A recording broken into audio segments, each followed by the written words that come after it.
Pada tahun 1948, penulis Inggris George Orwell menerbitkan fiksi klasik distopia 1984. 1984, karya George Orwell ini adalah sebuah novel distopia yang menggambarkan masyarakat yang diperintah oleh rezim otoriter dan totaliter. Buku ini menghadirkan visi distopia yang gelap dan menakutkan tentang masa depan yang dipenuhi dengan ketidakbebasan, pengawasan penuh, dan manipulasi kekuasaan. Pada tahun 1984, diceritakan bahwa dunia dikuasai oleh peperangan tanpa henti antara tiga negara besar, yakni Oseania, Eastasia, dan Eurasia. Di negara bernama Oseania, orang-orang diawasi dan disadap oleh Big Brother sepanjang waktu. Bahkan kebebasan berpikir adalah sebuah kejahatan.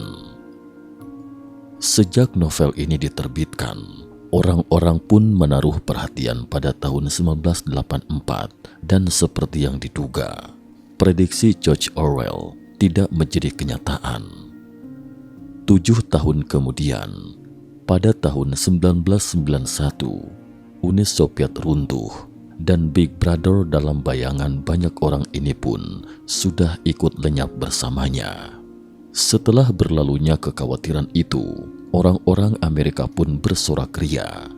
Mereka menganggap bahwa demokrasi liberal mereka terjaga dengan baik dan dapat dilanjutkan. Meskipun tahun 1984 ini sudah lama berlalu, novel ini dianggap masih sangat relevan dengan kehidupan masyarakat kini. Karya-karya Orwell seringkali menyoroti ancaman terhadap kebebasan individu dan pentingnya pemikiran kritis. George Orwell dianggap sebagai penulis terpenting abad 20 karena karyanya yang kuat dalam mengkritik totalitarisme dan manipulasi pemerintah. Terkait novel 1984, sebelumnya sudah pernah diulas mata ketiga, jadi kami tidak akan memaparkannya lebih lanjut di sini. Bagi teman-teman yang tertarik, bisa menonton videonya atau membaca novel selengkapnya. Terlepas dari apakah mimpi buruk George Orwell terjadi di tempat lain, setidaknya mereka terhindar dari prediksi tersebut di atas. Namun banyak orang yang lupa bahwa selain prediksi George Orwell, masih ada seorang novelis lain yang membayangkan dunia masa depan lain yang lebih mengerikan. Novelis yang dimaksud ini adalah Aldous Huxley. Menurut Huxley, bahwa di masa depan orang-orang kehilangan kebebasannya bukan karena ditindas dan diperbudak oleh Big Brother. Sebaliknya, yang menghancurkan kita itu sebenarnya adalah segala sesuatu yang kita sukai atau inginkan.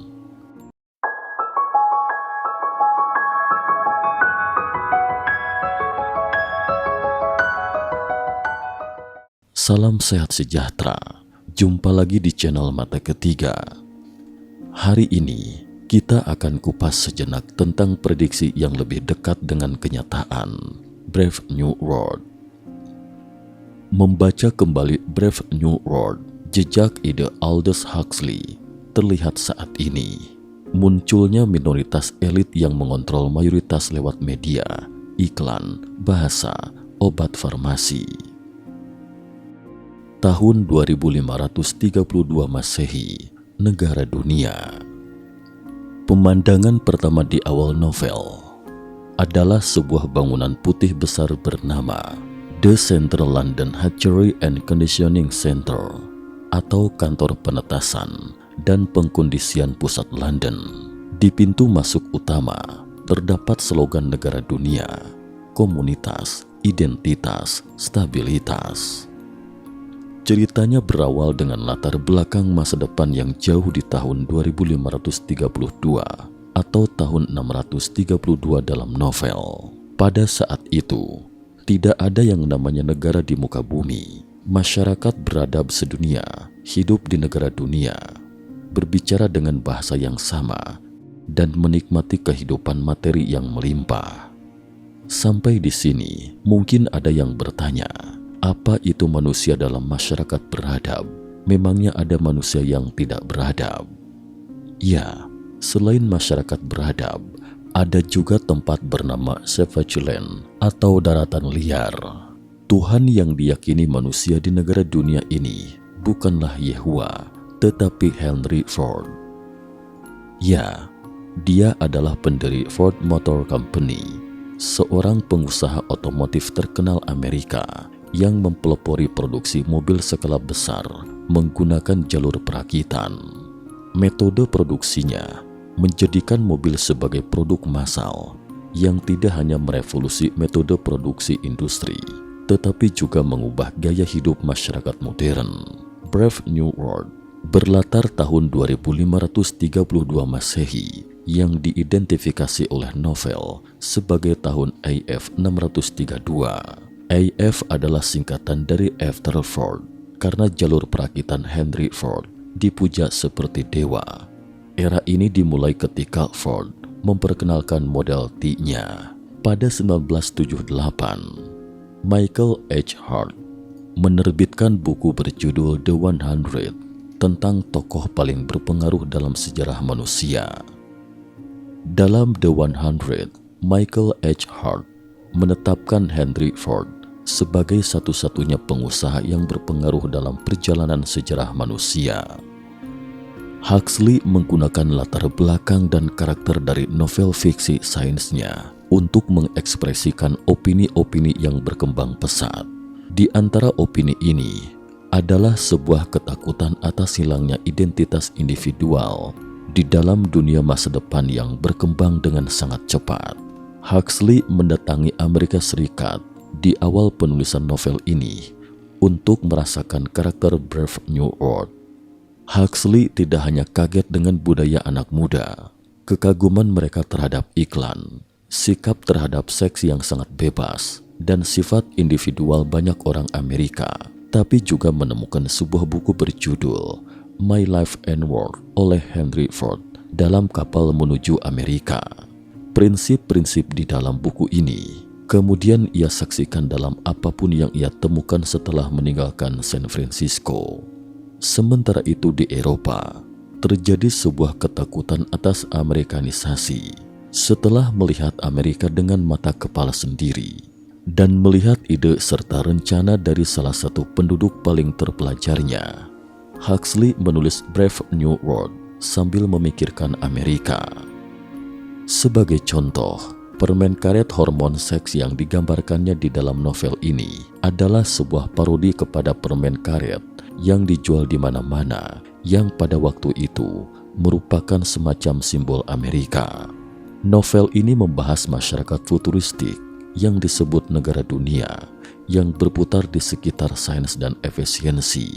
Dalam masyarakat ini, emosi dan individualitas dikondisikan dari anak-anak di usia muda dan tidak ada hubungan yang langgeng karena setiap orang memiliki setiap orang lain, sebuah diktum negara dunia yang umum. Brave New World, novel karya Aldous Leonard Huxley, diterbitkan pada tahun 1932. Buku ini menyajikan visi mimpi buruk tentang masyarakat masa depan. Huxley memulai novel dengan menjelaskan secara menyeluruh sifat ilmiah dan terkotak-kotak dari masyarakat ini, dimulai di pusat penetasan dan pengkondisian London Pusat, di mana anak-anak diciptakan di luar rahim dan dikloning untuk meningkatkan populasi. Pembaca kemudian diperkenalkan dengan sistem kelas dunia ini, di mana warga negara diurutkan sebagai embrio dari kelas tertentu. Embrio yang ada di dalam tabung dan inkubator dilengkapi dengan jumlah bahan kimia dan hormon yang berbeda untuk mengkondisikannya ke dalam kelas yang telah ditentukan. Embrio yang ditakdirkan untuk kelas yang lebih tinggi mendapatkan bahan kimia untuk menyempurnakannya baik secara fisik maupun mental. Sedangkan embrio dari kelas yang lebih rendah diubah menjadi tidak sempurna dalam hal itu. Kelas-kelas ini diurutkan dari yang tertinggi ke yang terendah adalah alpha, beta, gamma, delta, dan epsilon. Alpha dibiarkan untuk menjadi pemimpin, dan epsilon dibiarkan untuk menjadi pekerja kasar. Dalam Brave, Aldous berkisah seputar peradaban masa depan yang menciptakan kebahagiaan melalui rezim bioteknologi tinggi. Manusia direkayasa secara genetik dalam tabung, lalu disosialisasikan ke dalam sistem kasta yang kaku. Rezim ini menghapus keluarga inti, menegakkan kebebasan seksual yang dilepaskan dari tujuan prokreasi, dan pasokan tablet soma dari pemerintah yang mengantarkan kebahagiaan semu ke dalam kekosongan pikiran. Nama soma diambil dari makanan, persembahan peramal Vedic pada zaman India kuno. Keibuan merupakan tabu yang dilarang, sedangkan individualitas sangat dianjurkan. Brave menggambarkan monokultur superficial yang ditopang stratifikasi sosial, penekanan sistematis terhadap individualisme, maupun pasokan obat-obatan yang tak terbatas untuk menciptakan kebahagiaan semu. Karya distopian ini adalah cermin berlawanan dari dunia yang dikisahkan Aldous 30 tahun kemudian dalam karyanya yang lain, Iceland. Brave New World oleh Huxley melihat sekilas ekses totaliter, dunia baru yang berani dihierarki dengan ketat. Aldous Huxley menggambarkan sebuah masyarakat yang diatur menurut prinsip-prinsip eugenika yang ia sesali dianggap serius oleh para ilmuwan pada masanya. Secara rinci, umat manusia dibagi menjadi 5 kelompok berdasarkan urutan menurun dari kemampuan fisik dan intelektual. Alpha, cantik dan cerdas, yang merupakan elit penguasa. Beta, pekerja cerdas yang didelegasikan tugas penting oleh Alpha. Gamma, yang sesuai dengan kelas menengah. Akhirnya, Delta dan Epsilon dengan kualitas yang paling tidak berkembang yang terbatas pada pekerjaan manual. Berdasarkan dimensi eugenikanya, penataan masyarakat bukanlah hasil dari prestasi atau kebetulan, tetapi dari perlakuan kimiawi embrio dengan maksud untuk mengendalikan perkembangannya, hipnopedia. Oleh karena itu, Huxley menggambarkan koeksistensi kasta yang tidak memihak, masing-masing berada persis di tempat di mana kemampuannya mempengaruhinya. Hanya manusia di luar negara dunia yang dikecualikan dari harmoni ini dianggap sebagai biadab karena mereka telah melestarikan cara hidup sesuai dengan alam. Mereka dikurung dalam cadangan seperti binatang. Dunia baru yang berani memusnahkan pemikiran kritis. Huxley sebagian memperoleh dimensi ini dari pemrograman eugenik individu yang memasukkan jauh ke dalam alam bawah sadar mereka fondasi moralitas umum. Pekerjaan ideologis kemudian dilakukan ke hilir untuk mencegah warga negara memperoleh senjata intelektual yang kemungkinan akan membangkitkan kesadaran politik mereka. Dalam 1984, orang-orang menjadi korban penderitaan, sedangkan di Brave New World, orang-orang kehilangan kebebasannya karena menikmati kesenangan. Singkatnya, George Orwell khawatir bahwa apa yang kita benci akan menghancurkan kita, sedangkan yang dikhawatirkan Huxley adalah kita akan dihancurkan oleh segala sesuatu yang kita sukai. Menurut Aldous Huxley, yang terbaik dari semua dunia sebenarnya adalah yang terburuk. Aldous Huxley membayangkan dalam Brave New World kontra utopia dari masyarakat dunia terpadu yang sepenuhnya distandarisasi dan dibersihkan oleh perkembangan ekonomi, ilmu pengetahuan dan teknologi. Didirikan dalam penampilan pada prinsip-prinsip murah hati, dalam prakteknya merupakan totalitarianisme yang memaksakan pada individu kebahagiaan yang berasimilasi hanya dengan kenyamanan material dan psikologis. Brave New World mempromosikan kebahagiaan buatan. Dalam masyarakat yang dibayangkan oleh Aldous Huxley, setiap individu adalah konsumen yang patuh yang dipaksa untuk menyesuaikan diri dengan kehidupan kolektif.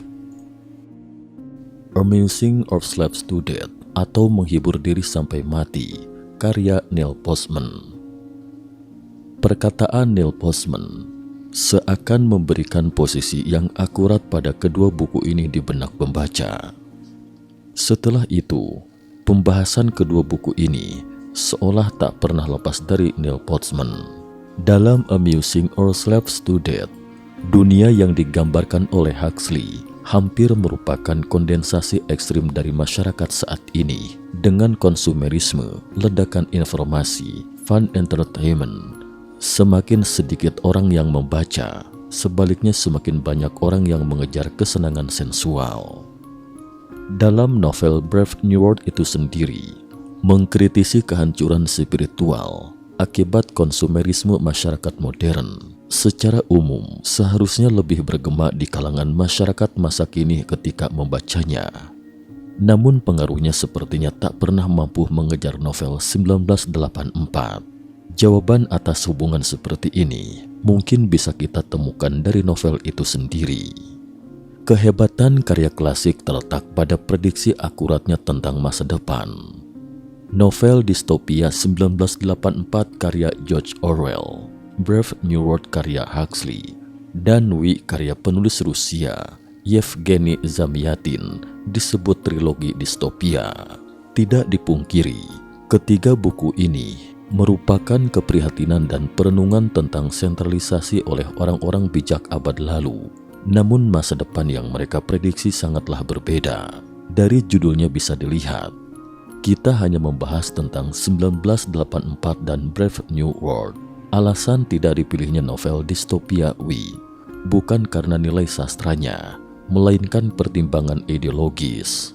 Sebagai seorang penulis yang pernah ikut serta dalam Revolusi Oktober atau pada zaman Uni Soviet, dikenal sebagai Revolusi Sosialis Oktober Besar, Yevgeny Zamyatin memiliki pola pikir dan gaya penulisan yang berbeda dengan Huxley dan Orwell yang besar di Inggris.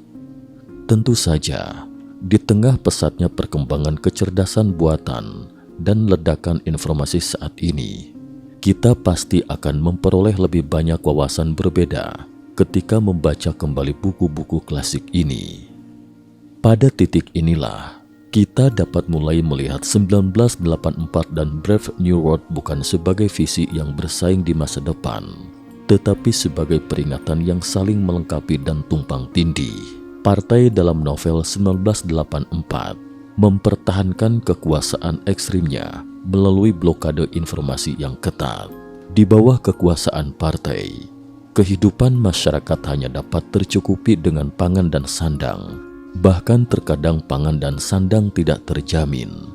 Oleh karena itu, diperlukan perang untuk mengalihkan kontradiksi. Di negara yang bermasalah seperti ini, bukan hanya Winston dan Julia yang melawan, dan pihak dalam mungkin tidak dapat mengendalikan segalanya.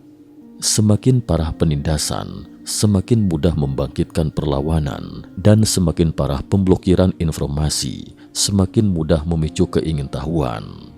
Secara objektif, ini adalah dunia di mana harapan tersembunyi di balik keputusasaan.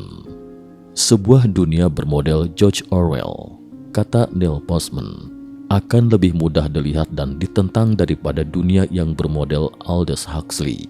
Karena itu, dengan beberapa amatan sederhana, sebenarnya saat ini prediksi Huxley juga hampir terrealisasikan tanpa kita sadari. Prediksi Huxley dipakai Neil Postman dalam penelitiannya, menekankan pada epistemologi teknologi dan teknologi sebagai epistemologi. Dalam hal ini, televisi sebagai media massa dan dampak sosialnya. Teknologi tidaklah netral, tapi dilengkapi dengan program transformasi budaya yang tidak kita sadari sampai akhirnya terlambat. Format media massa dan media sosial berpengaruh pada cara berpikir masyarakat, serta dalam cara masyarakat mencari kebenaran. Postman menilai dasar tampilan siaran televisi adalah harus menghibur. Kemudian secara persuasif, sifat dasar itu merasuki tiap sisi kehidupan kita dan mempengaruhi diskursus publik. Karena sifatnya yang menghibur, televisi membawa kedangkalan di berbagai sudut kehidupan. Masalah yang digarisbawahi Neil Postman bukan pada topik menghibur yang diberi televisi pada kita, melainkan kenapa segala hal yang ditampilkan televisi harus menghibur. Ini adalah dua hal yang berbeda. Sebagai contoh, Debat capres dan wapres yang harusnya mendalam dan tak mungkin selesai dalam semalam diringkas hanya berdurasi 90 menit dan berlangsung dengan penuh gimmick untuk memuaskan birahi pendukung dari kedua kubu. Coba bandingkan perdebatan Abraham Lincoln dengan Stephen A. Douglas. Dapat memakan waktu 7 jam. Dengan pembahasan yang berat, mereka menggunakan manuver retoris yang kompleks. Terlebih ketika itu mereka bukan siapa-siapa, tapi para hadirin tetap setia mendengarkan dengan konsentrasi tinggi dan pemahaman akan topik yang dibicarakan. Saluran televisi Indonesia dikuasai segelintir orang dengan agendanya masing-masing, telah menjadi tiran selama beberapa dekade. Sekarang, mereka mulai digantikan oleh media sosial, entitas tiran yang lebih modern. The Big Tech, perusahaan teknologi besar seperti Facebook, Twitter, Google, dan semacamnya, mempunyai model bisnis yang melibatkan pihak ketiga, pengiklan atau pemerintah, untuk memanipulasi pengguna agar terus memperhatikan lini massa. Jika televisi dengan penyiarannya mengajak kita untuk bergabung lagi bersama kami besok, media sosial dengan berbagai fiturnya mengajak kita untuk bergabunglah setiap saat. Platform media sosial atau teknologi bernama internet bukanlah biang kerok di sini, melainkan mesin manipulatif yang digerakkan dengan sistem ekonomi tanpa etika di dalamnya. Yang pertama adalah keniscayaan, yang kedua harusnya dihindari. Dengan model ekonomi perhatian tanpa etika, media sosial jadi candu. Para penggunanya menjadi semacam zombie yang mudah diprediksi dan direkayasa, tanpa paksaan dan tanpa kekerasan. Media sosial, juga televisi, sering disebut sebagai media informasi dan pengetahuan. Tapi mulai ada kesadaran baru bahwa informasi yang demikian banyaknya, selain membongkar banyak skandal juga membawa distorsi. Dan pada akhirnya, menghasilkan bukan saja misinformasi atau informasi yang salah, melainkan disinformasi, informasi yang menyesatkan. Era Donald Trump di Amerika Serikat memperlihatkan kepada kita akan gema sensor dan kontrol atas fakta yang dibayangkan oleh Orwell, sekaligus rekayasa teknologi digital yang memandulkan kemampuan berpikir sesuai bayangan Huxley. Pada titik inilah, kita dapat mulai melihat 1984 dan Brave New World bukan sebagai visi yang bersaing di masa depan, tetapi sebagai peringatan yang saling melengkapi dan tumpang tindih. Di Brave New World atau dunia baru yang indah, meskipun para penguasa mengizinkan rakyatnya menjalani kehidupan yang indah dan sejahtera, mereka juga sepenuhnya membelenggu pikiran semua orang. Negara yang bersatu sepenuhnya dari atas ke bawah ini justru merupakan negara yang paling menakutkan. Sama seperti slogan negara dunia atau dunia baru yang berbunyi, komunitas, identitas, dan stabilitas. Di bawah stabilitas absolut, tidak hanya hubungan keluarga dalam pengertian tradisional yang hilang, tetapi semua kualitas dan emosi manusia seperti cinta, kasih sayang keluarga, persahabatan, dan semacamnya juga hilang. Dengan kata lain, orang-orang menukar kemanusiaan mereka demi masyarakat yang sejahtera dan stabil. Di negara dunia dalam dunia baru yang berani, orang-orang tenggelam dalam dunia kebahagiaan. Namun kebahagiaan ini adalah perasaan bahagia yang pasif. Manusia diperbudak oleh obat-obatan, teknologi, dan bahkan materi. Tidak ada yang memblokir ilmu pengetahuan. Merekalah yang tidak mau belajar. Tidak ada yang membangun tembok kelas, merekalah yang merelakan kesempatan untuk maju. Inilah dunia yang sempurna tetapi tidak memiliki masa depan. Aldous Huxley lahir di Godalming, Inggris pada 1894 dari keluarga terpandang. Kakeknya adalah ahli biologi, Thomas Henry Huxley, penulis Evolution and Ethics. Di bawah pengaruh Matthew Arnold, ia memiliki minat yang dalam pada ilmu pengetahuan alam dan sastra seni sejak kecil. Huxley adalah seorang novelis dan pengarang yang terkenal cerdas, terlihat dari karya-karya yang dihasilkannya. Aldous memulai karir profesionalnya semasa Perang Dunia I dengan menerbitkan beberapa tulisan mengenai keadaan perang tersebut. Pekerjaan Aldous sebagai penulis memperlihatkan kualitasnya sebagai anak muda yang produktif pada masa masyarakat menganggap orang-orang sepertinya sebagai beban negara karena membawa pengaruh negatif secara intelektual. Huxley pun sebenarnya sempat dicap sebagai pembawa masalah oleh orang-orang di sekitarnya. Namun ia berhasil keluar dari pandangan tersebut berkat kecerdasan dan kemampuan menulisnya. Peristiwa itu lalu ia perlihatkan dalam beberapa karya novelnya, seperti Chrome Yellow dan Antique Hay. Kemudian pada masa-masa setelah Perang Dunia I, Aldous lebih memfokuskan karyanya pada tema-tema humanisme yang lebih positif. Karya terbaiknya pada masa tersebut adalah Point Counterpoint yang dipublikasikan tahun 1928. Bisa dikata, ia adalah salah satu penulis paling berpengetahuan di abad ke-20. George Orwell, yang bernama asli Eric Arthur Blair, lahir pada 25 Juni 1903 dari orang tua kelahiran Inggris di Motihari, Bengal, India. Semasa kecilnya, ia menjalani kehidupan yang tidak menentu di tengah konflik sengit antara penjajah dan terjajah. Karena latar belakang keluarganya yang miskin, ia disekolahkan di asrama swasta kelas 2 yang dikelola dengan gaya totaliter. Selama karir akademiknya, ia kerap didiskriminasi karena miskin. Setelah lulus, ia bekerja sebagai polisi kolonial, pencuci piring, dan pernah menjadi gelandangan. Hal ini tidak hanya membuat masyarakat merasa ia sengaja memilih hidup miskin, hanya untuk lebih memahami kondisi kehidupan nyata masyarakat lapisan bawah. Bisa dikata, Orwell menghabiskan seluruh hidupnya dalam lingkungan kemiskinan dan totalitarianisme. Tentu saja kedua tema tersebut hampir selalu ada di seluruh karyanya. Novel-novelnya sebagian besar merupakan hasil pemikiran berdasarkan pengalamannya sendiri. Sebaliknya, Huxley berasal dari kalangan kelas atas dan memiliki kontak terbatas dengan masyarakat kelas bawah. Kritiknya terhadap realitas lebih berasal dari pemikiran daripada pengalaman. Sejarah panjang menunjukkan bahwa keinginan akan kebebasan dan penolakan terhadap pengekangan dalam sifat manusia itu tidak mungkin dihilangkan. Mungkin suatu hari nanti, kekuatan yang tersembunyi jauh di dalam lubuk hati manusia sejak kelahiran itu akan tiba-tiba pecah, membuat dunia yang tampaknya kokoh sempurna dan tidak dapat dihancurkan itu akan runtuh. Dunia baru yang indah itu mungkin tidak ada. Lantas, apakah manusia hanya bisa berjuang di dalam rawa perjuangan dan keinginan diri yang tak terbatas? Hal ini bisa dikatakan sebagai tragedi besar bagi umat manusia.